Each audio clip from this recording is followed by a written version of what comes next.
Hi, everyone. This is Pamela of Pamela Finance, and thanks for coming to my channel where we like all things personal finance. So today we are going to be talking to Michael Barnes. He is a financial coach from Norman, Oklahoma, and he told me these amazing words. He said that Dave Ramsey caused his divorce. How did that happen? So, Michael, can you just introduce yourself and tell us a little bit about yourself? My name is Michael Barnes. I am the financial coach at Building Financial Foundations. I have developed my own system called the Prosperity Pyramid, where we build it up layer by layer from the foundation all the way up to the capstone, and then even beyond that, to where you can live comfortably for the rest of your life, following just the basic principles of personal money management. Okay, so Michael, I know that you're doing pretty well as a financial coach now, but you haven't always been a financial coach. And you did tell me Dave Ramsey caused your divorce. So that leads me to two conclusions. One is you were something other than a financial coach.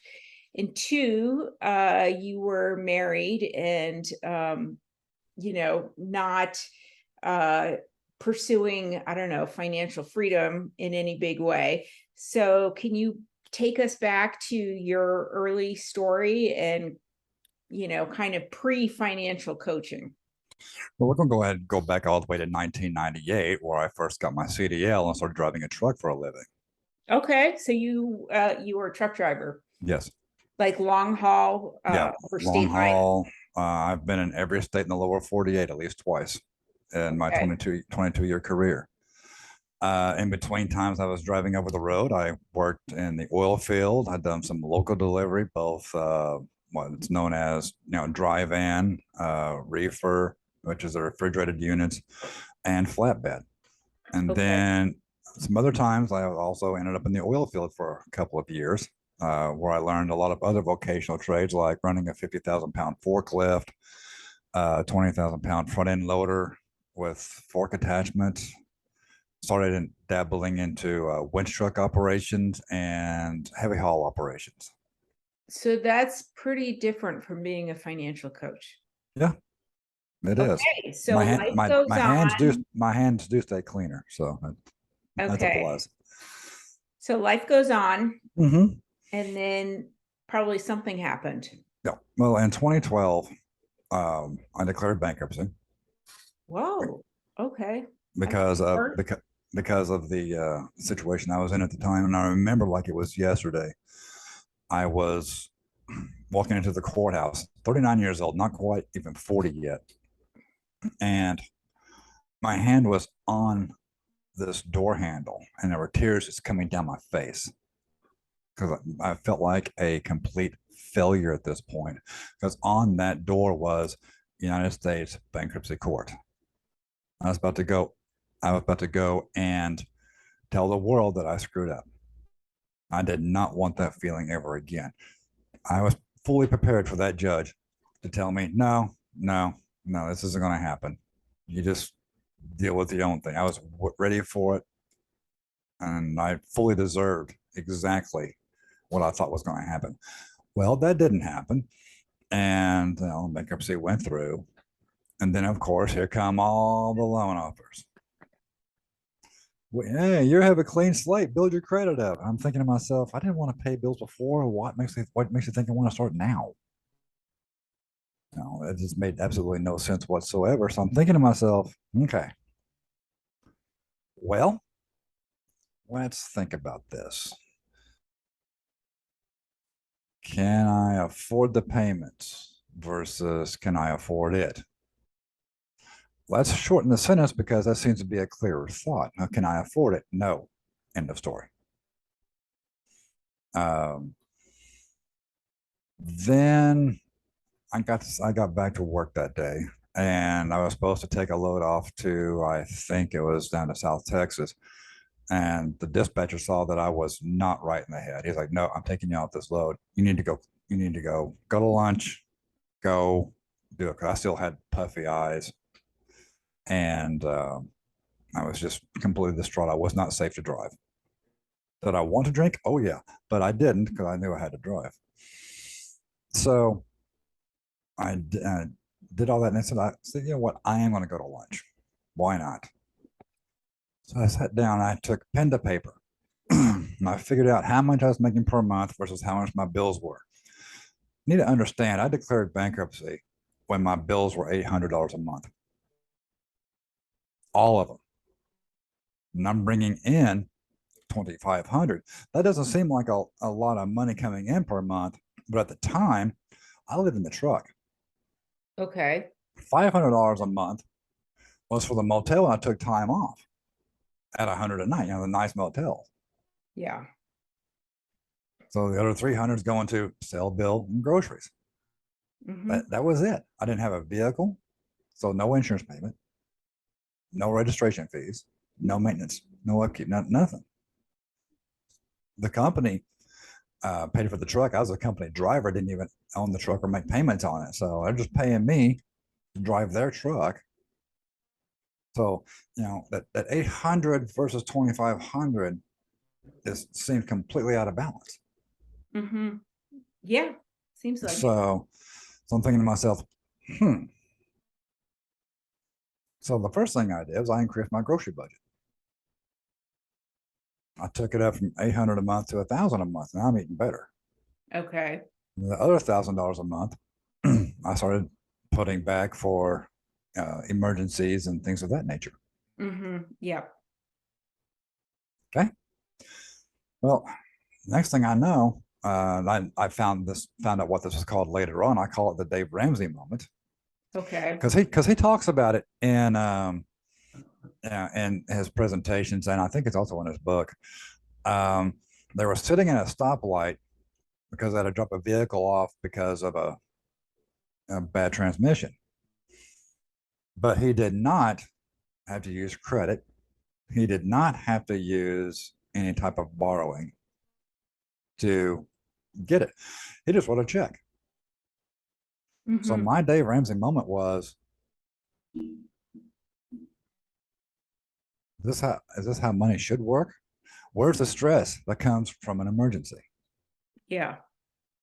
That wasn't. I was actually looking for stress because I've been so addicted to that and That so is a used very to it. good point. Addicted to stress. I think a lot of people are. Yeah. So after I got all that figured out and all that going, I came back from lunch, and he okay, at this point, by the way, I did not even heard of Dave Ramsey before. Mm-hmm. At this point, I came back and was like, okay, here's what I figured out. Like, oh, you look a lot better. It's like, yeah, I figured it out.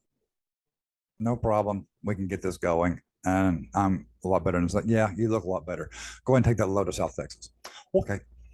So, but that day was a big clarity day for me. Okay. So later on, when all of a sudden this huge pile of money starts showing up in my checking and savings accounts, my bank calls me one day and says, "Is something wrong with your debit card?" No. My bank, which is it wasn't one of the big chains, a very small bank. They knew Yeah. me. Yeah. They called me and said, "Is something wrong with your debit card?" I said, no. They're used to me spending all this money all over the country. Yeah, I'm still spending it all over the country because I'm in a truck. Hello. But I'm only buying groceries and necessities. And I became very content with my life at that point. Okay. And that's also the second part of uh, being in tune with your finances, is being content with what you have. And everything built from there. Later on, I got married again. Mm-hmm. And I saw our finances going the same way I was in my last marriage. At this point, okay. I had heard about Dave Ramsey. I said, okay, here we go. We need to sit down and we need to go through this. Because when I'm tripping over 15 to 20 Amazon boxes a day when I come home, there's something going on. Yeah. She said, okay. Well, her idea of following it lasted about 10, 11 weeks. Okay. All right. I was like, okay. And then that's when things start blowing up. Because for a while, because it's always said the number one cause of divorce in the United States is finances, financial money, financial problems. Yeah. It At can this be point, it's my super second marriage. stressful. And at this point, this is the second marriage that's failed. So I'm thinking to myself, maybe marriage is the cause of divorce. I don't know. Probably is. so then I got out of that. I drove for another year over the road, but I was already thinking about, you know what? This stuff makes sense, but there's got to be a different way of doing it, because somebody may be able to use credit cards more wise than I can. Well, I can now, no problem. Yeah. You don't spend on both the account and the credit cards. You just spend on the credit cards and use the account to pay off the credit cards every month. So that way you're good to go. Simple on paper, not so easy to do in practice. So that's where the beginnings of the prosperity pyramid was starting to build. Just because, with any type of structure, whether it's a house, a pyramid, a building, whatever, you got to have a foundation. And that's where the name of my company comes from, Building Financial Foundations. Okay. Because if you don't have the foundation, you can build anything you want to. What's going to happen to it? I even have one of my slides shows a collapsed house. Yep. It's like, there it is. Yep. And they're so basic and they're so simple. Then I got to thinking, and of course I've heard Dave Ramsey say this a few times, is all spending is 80% emotional. A second grader can do a budget. I've actually expanded that a little bit, saying a first grader can if he knows how to use an Excel sheet. Yeah. That's the only thing I've added to it. Yeah. And I started practicing talking to everybody I knew about, hey, I'm gonna start showing other people how to do this. I had some people from the company say, hey, what did you do different? I started showing people, and now I have it into a business. Okay. So great. We did get from pre-financial coaching when you were living a completely different life to your big moment. And then now you're a financial coach. Mhm. So just a few clarifying questions. So you had heard of Dave Ramsey. Did you actually go through the baby steps, or did you just start doing your own financial wellness? Twice. I went first with her and then once without her. Okay, so you tried to do it with your then wife. You said she lasted 10 or 11 weeks, and I don't want to get too personal, but at some point I imagine that marriage ended. So then you were on your own, and then you started to go through the baby steps by yourself. And how far did you get, and did you abandon them? Did you start something else, or what did you decide to do? I still adhere to them. Okay. Of course, except I do have credit cards, but like I said before, I don't spend money out of the account. I just use those. If I have an emergency, then I'll hit the savings account, obviously, instead of using credit cards, and then I pay them off at the billing time. Okay. So, but other than that, I'm building wealth and growing. Watch out, here comes the cattail again. Okay. And so, and I can see you can't see it, but I can see there's a silhouette of your cat. I saw him in there, which is very cute. Yeah, he is. Now you see him. What's your cat's name? His name is Major. Major. Okay. You'll have to get a small kitten, name it Minor. I need to get 3 more. Okay. Major, pain in the let you finish the Okay, sentence. that sounds good. Okay, so you were a truck driver, Mhm. and you did you keep doing that even after you got divorced? Yeah, for a year after I was divorced, I kept doing that, and then I had an eyesight test in December of 2020, where I failed it. I can no longer, Oh, I see, I can no longer pass an eye exam for a CDL.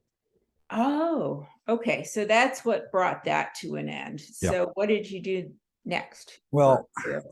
earlier that year, I had the first course I looked at, of course, was Dave Ramsey's, and something about it just seemed a bit militaristic.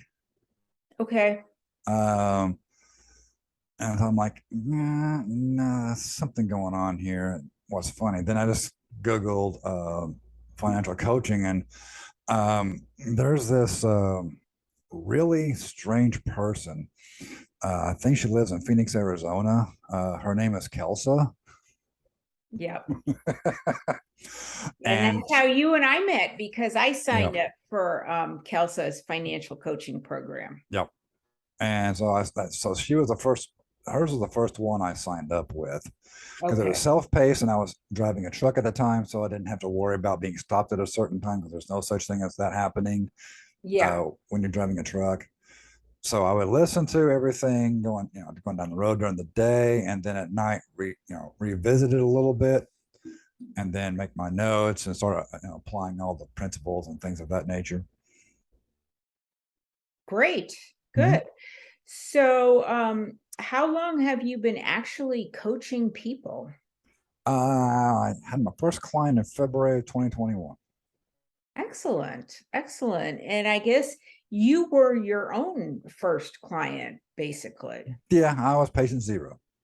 Yeah, That's and the best way to since put that. it sounds like you've really been through the worst, so Hmm. that means if someone comes to you and say, "Boy, I'm in a bad way," you can say, "Hey, look, Yeah. I know where you're coming from. Yeah. You are not born with a silver spoon in your mouth." Oh, far from it. Okay, so you really understand people's problems, and got a good ear to listen. Okay, so tell us a little bit about your philosophy as a financial coach. Like, we all know, for example, Dave Ramsey has the baby steps, like Mhm. Robert Kiyosaki is into real estate investing. What is Michael Barnes into? You Uh, mentioned building foundations. right. And you've got to have a rock solid foundation because we've all seen those houses. We've seen any long term endeavor that you try to attempt fall apart if the basics aren't done first. Now, I did steal these from Dave Ramsey. I kind of changed the order around a little bit Yeah. because I figure food first because that makes sense. You're going to have thought process stopping thoughts, for lack of a better term, if you're hungry or you're not, or you don't know where you're going to eat Mhm. next. That's your mind is Yeah. going to be set that way. It's going to be a constant worry. And to give an example, a lot of my clients, when I first line these out, they realize that okay, they go get groceries, right? And then they're at work, like, am I going to eat tonight? Oh wait, I just went grocery shopping. So they still have that panic, but instead of hours long, it's a tenth of a second. Hey, oh, wait Okay. a minute. I have food. Okay. And then they can just go on about their day. The second part is transportation. Now, I do include car loans in that Okay. because if you're making payments on a car, if you stop making payments on a car, what happens? Yeah. It Lose the goes, car. it goes away. So then you can't have transportation to work to go get the food. And now you're back in Yeah. that problem. Okay. And then is utilities, and it's the basics. And I do add a couple of streaming services and a decent internet package in that thought process because you're not going to sit at home with four walls just waiting to go back to work. you've got to have something to do to decompress. It's something, whether Yeah. it be watching TV, binge watching a series. I can't tell you how many times I've watched Star Wars movies. I do, but I also Yeah. mostly listen to while I'm doing other things. But so there's something to give yourself a little bit of relief, a little bit of relaxation. Okay, so I do include, like I said, a decent. I'm not talking about gigablast, Yeah. but it's decent. So how do people get started with you? They contact you Mhm. and what next? Well, they can go to my almost fully revamped website. I Okay. say almost because there's a couple of things I got to fix on there. It's buildingfinancialfoundations.com. Yeah. I'm also on Facebook at Building Financial Foundations. Okay. Let's see. You can also hit the Financial Coaches Unite. I'm on Yep. there posting every once in a while. Indeed. And whether you choose me or not, choose somebody, because there's a lot of people out there. I might not be your cup of tea, but I have the same information all these other coaches that are in that program have. Yeah. And And like I said, I think, for a lot of us, we just kind of like to go with somebody that we feel we have something in common with. yeah, I mean, I never sought out women, but I find a lot of my followers on social media are women, probably because they feel like they can just relate to me. And let's say there's a man out there who is a long haul truck driver and mhm, he you know is on the verge of bankruptcy. He's going to say, man, Michael, that's my guy. mhm. Yeah. Okay, so why don't you give us one last piece of advice that you think is super important? I'm going to quote Avengers Endgame. Okay.